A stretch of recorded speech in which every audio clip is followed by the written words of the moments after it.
जर प्रश्न काही असा असला, जर आज शनिवार असेल तर अजून 50 दिवसांनी कोणता वार येईल, तर 50 दिवसांनी कोणता वार येईल याला भाग द्यायचा 7ने. तर 7ने का, कारण आठवड्यामध्ये आपले 7 वार आहे, त्यामुळे 7ने भाग द्यायचा. जो किती दिवसांनी आपल्याला काढायचे त्यासाठी. तर 7 7 49, 50मधून 49 गेले, उरला 1. तर बाकी आले 1. मग शनिवारच्या पूर्ण 1 दिवस मोजायचा. शनिवारच्या पूर्ण 1 दिवस आहे रविवार. तर अजून 50 दिवसांनी रविवार येईल. ओके, समजले. तर त्याच्या पुढे अजून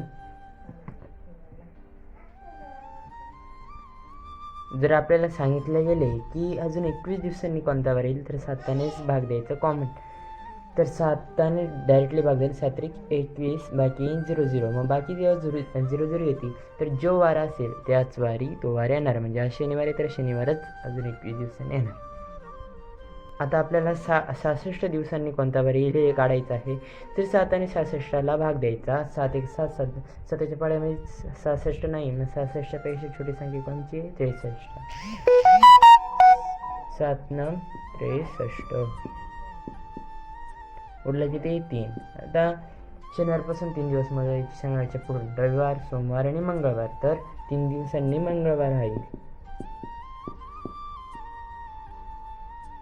ओके, आता तुमच्यासाठी एक घेतो गणित आणि ते मला कमेंट बॉक्समध्ये तुम्ही सांगायचे त्याचं उत्तर काय असणार आहे. तर हे 3 प्रश्न दिलेले आहे. तर त्या 3 प्रश्नांची उत्तर मला कमेंट बॉक्समध्ये सांगायची. धन्यवाद. व्हिडिओ कसा वाटला नक्की शेअर करा.